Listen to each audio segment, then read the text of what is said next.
Ayollarning qora kiyinishining hukmi. Savol. Assalomu alaykum. Hijobning shar'atdagi o'lchami qandoq? Maqsadi-chu? Cho'qim qop-qora rangli kiyim bo'lishi kerakmi? Ayollarimiz qop-qora kiyim kiyib sirtqa chiqsa, hamma odamning diqqatini tortadi ekan. Ayollarning kiyimining bir sharti boshqalarning diqqatini tortmaslik bo'lgandikin, bak ochiq rangli kiyim kiymay, sal ochiqroq, boshqalarning diqqatini tortmaydigan ranglardagi kiyimlarni kiysa bo'lamdi. Alloh sizni salomat qilsin. Javob. Va alaykum assalom va rahmatullohi va barakatuhu. Barliq hamdu sanolar Janobi Allohga bo'lsin. Shundaqla payg'ambarimiz Muhammad sallallohu alayhi va sallamga, u zotning oila taobatlariga, ashablariga va u zotga toki qiyomatgacha ergashganlarga durud va salomlar bo'lsin. Alloh taolo insonlarga kiyim-kechaklarni rizq qilib bergan bo'lib, bu Alloh taolaning kamoli qudratining isbotlaridan biridir. Alloh taolo buni mundoq bayon qiladi. Ey odam bolalari, sizlarga biz haqiqatan avratinglarni yopadigan libosni va zinnatni tushirdik. Taqvodorlik libosi eng yaxshidir. Ana shular, ya'ni libosni yaratmoq ularning ibrat olish uchun Allohning kamoli qudratini ko'rsatadigan alomatlardandir. Araf surasi 26-oyat. Alloh taolo kiyimning zinnatligini ko'rsatib mundoq deydi. Ey odam bolalari, har qadim namoz o'qimoqchi bo'lganinglarda zinnatlaninglar. Araf surasi 31-oyat. Mufassirlar oyatdagi zinnat degan so'zni avratni yo'gaydigan narsa deb tafsirlagan. Chunki avratni yo'gash inson uchun zinnatdir. Yana buning bir ne'mat ekanligini bayon qilib mundoq deydi. Alloh sizlarga issiqdan va sovuqdan saqlanadigan kiyimlarni, urushda sizlarni ziyon zahmatdan saqlaydigan to'mir kiyimlarni tayyor qildi. Alloh sizlarni itoat qilsin deb sizlarga ana shunday mukammal ne'matlarni berdi. Nahl surasi 81-oyat. Demak, kiyinishdan maqsad avratni yo'gash orqali yasinish va issiq sovuqdan mudofaalanishdir. Musulmonlarning kiyimi shariatdagi hijobning o'lchamiga uyg'un bo'lishi shart. Shar'iy o'lcham bo'lsa, avratni yo'gaydigan bo'lishi, tor yoki nepiz bo'lmasligi, kishilarning diqqatini tortadigan bo'lmasligi va arancha yoki kofirlarga xos kiyim bo'lmasligidir. Hijobning maqsadi va hikmati bo'lsa, faqat qiz ayollarni qo'g'dashli bo'lib qolmay, erlarni o'z ichiga olgan butun jamiyatni qo'g'dashdir. Ya'ni hijob orqali zina, fohisha va axloqsizlikdek yomon oqibatning oldini olishdir. Chunki hijob avratni yo'gash orqali zina, fohishaga olib boradigan yalang'ochlashishni va erlarning diqqatini qo'zg'ashdan kelib chiqadigan fitnani to'sadi.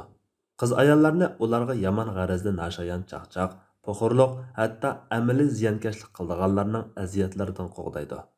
Sharm hayo va iffat nomusliq tashqi qiyofat bilan ayollarning izzatini muhofazat qiladi. Ayni damda erlarni qarash harom bo'lgan mahram a'zolarga xolab yoki xolamay qarash, vasvasa, shahvatni qo'zg'ash, berib zina fohishaga tushib qolishlardan qo'g'daydi. Darhaqiqat Imom G'azali aytgandek, ko'z zinaning boshlanish nuqtasidir. Shunga butun baloy ofatlar nomahramga qarashdan paydo bo'ladi. Halbuki hijob erlarning ko'ngillarini bo'lmag'ur o'y-xiyollardan xotirjam qilgandek, qiz ayollarning ko'ngillarini xotirjam qiladi. Shundaqla qiz ayollarning erlarga, erlarning ayollariga kiyinish va yurish-turishda o'xshab qolishidan saqlaydi. Ayol zotining hayo asosiga qurilgan fitratining bulg'anishining oldini oladi. Jamiyatnimi turli nashayon munosabatlar, hayosizlik, to'y qilmagan yoshlarni emas, uy o'choqliq kishilarni topdan chiqishga undiguchi parogandachiliklardan qo'g'dab, fikr va aqliy iqtidorning insoniyat manfaatiga kuch chiqarishga yuzlantirdi. Demak, oxir hisobda hijob xuddi kasalning oldini olishdagi chora-tadbir bo'lib qolmay, dinni qo'g'dash, iffat nomus, aql fikr, inson va umumiy jamiyatni qo'g'dashdek shariatning asosiy maqsad nishonlarini vujudga chiqarishda muhim rol o'ynaydi. Haqiqatan shariat ahkomlarini belgilashdagi maqsad Imom Shotibiy ixcham qilib aytgandek, Allohning beixtiyor bandasi bo'lgan insonning o'z navbatida ixtiyoriy holda Allohga banda bo'lish uchun uni nafs xohishining rag'batlaridan xalos qilishdan iboratdir. Hijob masalasidami ayollar Allohning amriga bo'ysunib, nafs xohishidagi yasinib jazbidor ko'rinish va erlarning diqqatini tortish havasini tashlash orqali Allohga banda bo'lishni qo'lga keltirdi. Shariatning hijobga buyurishdagi hikmat va maqsadlari yuqorqidek bo'lg'achqa, dinimiz hijobga umumiy o'lchamni bekitgan bo'lsa-mu, uning ma'lum bir rangda yoki muqim fasonda bo'lishni bekitib o'tmagan. O'lchamga tushgan har qanday kiyinishning o'rtaq ismi hijobdir. Chunki islom dunyoviy abadiy dindir. Uning shariati toki qiyomatga qadar har xil jamiyat va o'xshamagan millatlarda tatbiqlanadi. Shariat bekitgan o'lchamga rioya qilinsila, ayollar xohlagan rang va tarzda kiyinsa bo'ladi.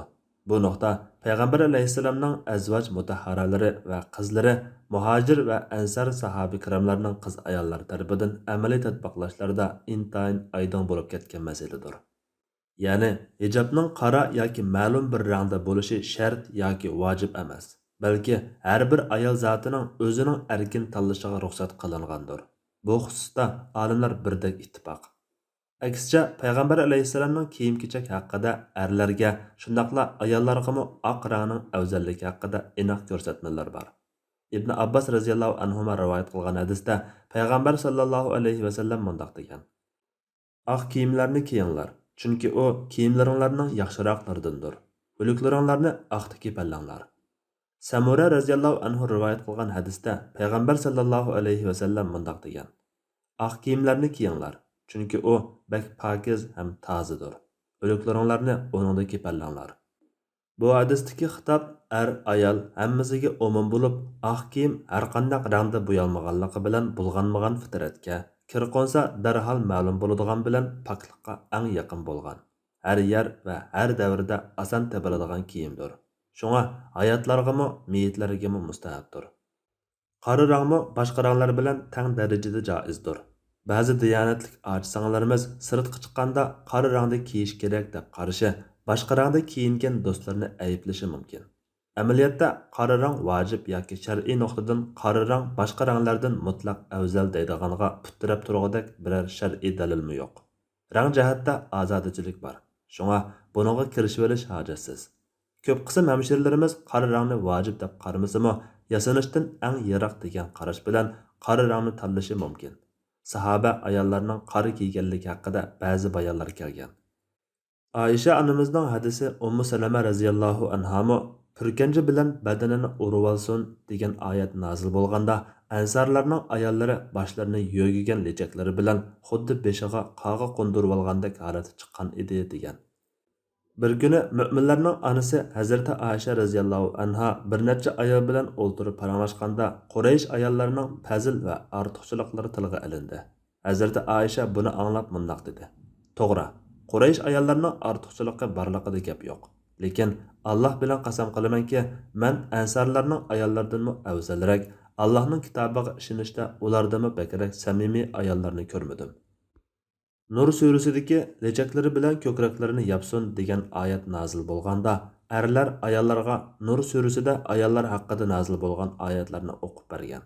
Har bir er kishi o'zining ayoli, qizi, och singillari va urug' tuqqanlarga oyatlarni o'qib berganda, ulardan birmi ayol qilib qolmasdan hammasi Alloh nozil qilgan Qur'on oyatlariga ishongan va amal qilgan holda darhol gullik kiyimlarini yirtib beshiga artib olgan. Әтісіден тартыпла Расулуллахның арқасында башларını yo'gigan holda xuddi beshiga qog'i qo'ndirib olgandek holati turadigan bo'lgan edi. Bu hadislardan ular o'rnib olgan purkanchilarning va beshiga artib olgan romanlarning qari ekanligi ma'lum bo'ladi. Ammo bu qaridan boshqasi joiz emas deganni bildirmaydi. Balki Payg'ambar alayhissalomning huzurida kiyilganligi va uningga e'tiroz bildirmaganligi jihatdan qora rangni kiysa joizligini, boshqa rangning cheklanmaydiganligini, shu vaqtdagi muhojira va ansari ayollarning ko'p qismining tanlash ekanligini ko'rsatadi. Agar bir muslima ayol qora rangni tanlasa, bu uning tanlashi va bu tanlashi hurmat qilinishi, ayblanmasligi va uni boshqa rangga o'zgartirishga zo'rlanmasligi lozim. Lekin ma'lum jamiyat yoki davlatlarda qora yoki qizil yoki yeshil rang alohida diqqat tortadigan yoki yomon ta'sir beradigan va yoki najor muomalaga yo'liqtiradigan bo'lsa, albatta musulmonlarning manfaati uchun boshqa ranglar afzal bo'lishi aniq. Shunga ayollarning kiyimi alohida diqqat qo'zg'amaydigan bo'lishi kerak degan shartga rioya qilgan asosda rang tanlashda har bir shahar yoki yurtning urf-odatiga rioya qilish oqilona ishdir. Qora kiymaydigan yurtda qora kiyish yoki oq kiymaydigan yurtda oq kiyish diqqat tortishi mumkin. Shunga ziyonliq bo'lmagan ahvolda islom azoda qo'yayotgan doirani taraytib olmaslik bilan birga ruxsat qilingan qora rangga e'tiroz bildirishmi to'g'ri emas. Uning ustiga izchil qora kiyish buni kishilarning nazarida vojib yoki sunnatdek holatga keltirib qo'yishmi mumkin. Yuqorida oq kiyimning er va ayollarga afzal ekanligi, boshqa ranglarning joiz ekanligi aniq bo'ldi. Hamda boshqa ranglarning joizligini ta'kidlaydigan hadis va voqeliklarni bayon qilib o'taylik. Oq kiyim haqida yuqorida bir hadis keltirgan edik. Bu vaqtda sahobalardan Usama radhiyallohu anhu rivoyat qilib bundoq deydi. Payg'ambar sallallohu alayhi va sallam menga Dihya al-Kalbi hadiya qilgan qalin oq Misr raxtidan bir parcha bergan edi. Men uni ayolimga kiyim qilib berdim. Payg'ambar alayhisalom mendan Misr raxtini nimishqa kiyimiding deb so'radi. Men, "Ya Rasululloh, men uni ayolimga kiyim qilib berdim" desam, Payg'ambar alayhisalom uni ichiga ichko'nglab kiyib olishga buyurgan. Ustixonlarni ma'lum qilib qo'yishidan ansirayman dedi. Qizil kiyim haqida tabiin İbrahim Naxai rahimahulloh o'zining Alqama va Asvadlar bilan birga Payg'ambar sallallohu alayhi va sallamning ayollarining huzuriga kirganlarida ularni qizil yepinchilarda ko'rganligini rivoyat qilgan. Ibn Abi Muklayga "Men Ummu Salama radhiyallohu anhaning uchisida zajvada, ya'ni qizg'uch sariq bo'yalgan ko'ynak bilan yepinchi ko'rganman" degan. Hazrati Aisha anamizning jiyani Al-Qasim rivoyat qiladi-ki, Aisha radhiyallohu anha ihramlik holatida zajvada bo'yalgan kiyimlarni kiyatdi. Fatima binti Al-Munzir rivoyat qiladi-ki, Asma radhiyallohu anha ihramlik holatida zajvada bo'yalgan kiyimlarni kiyatdi. Said ibn Jubayr rivoyat qiladi-ki, u payg'ambar sallallohu alayhi va sallamning ba'zi ayollarining uchisida zajvada bo'yalgan kiyim bor holatida Ka'bani tavob qilayotganligini ko'rgan. Anas ibn Malik radhiyallohu anhudan zajvada bo'yalgan qizg'uch kiyimlarni kiyishning hukmi so'ralganda, ayollar kiysa bo'ladi deb javob bergan. Aisha radhiyallohu anha ihramliq ayol oltin, kumush, zibu zinnat, qora va qizil bo'yalgan kiyim-kechak, shundaqla o'tik kiysa hech qisi yo'q deb qaragan. Imom Buxoriy rivoyat qilgan hadisda Ayman rivoyat qilib mundaq deydi. Men Aisha radhiyallohu anhaning yoniga kirsam, uning uchisida 5 tangaga yarg'odak oddiy bir qizg'uch paxta ko'ynak bor ekan. U menga beshani ko'tarib mavi kinizligimga qara, u taqa uy ichida kiyishdanmi hakavorlik qilyotdi. Rasululloh sallallohu alayhi va sallamning zamonida mushunoga o'xshash bir ko'ynakim bor edi.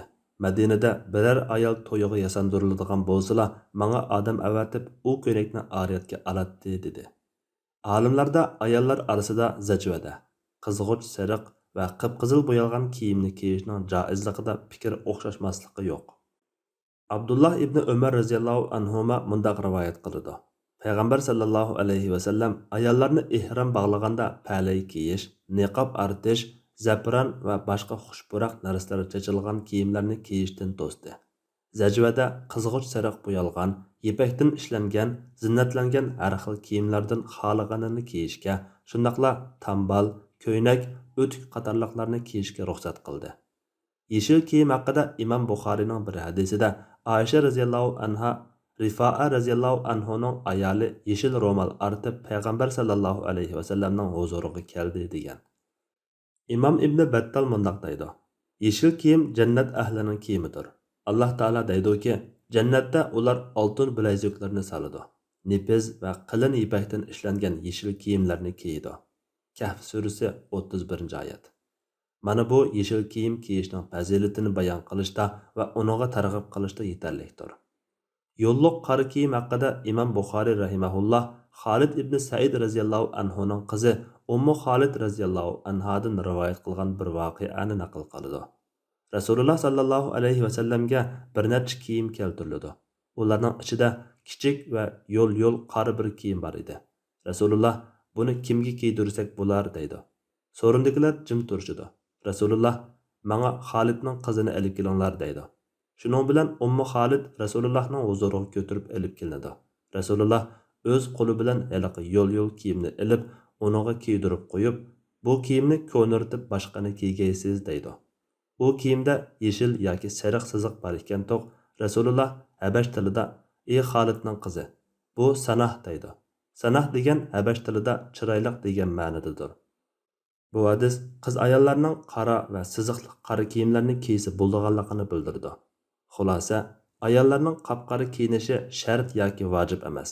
Xolisa qora rangda yoki diqqat tortmaydigan boshqa ranglarda kiyinsa bo'ladi. Alloh eng to'g'risini bilguchidir. Fatvoda Doktor Abdulaziz Rahmatullah. Fatvolar majmuasi 3-tom.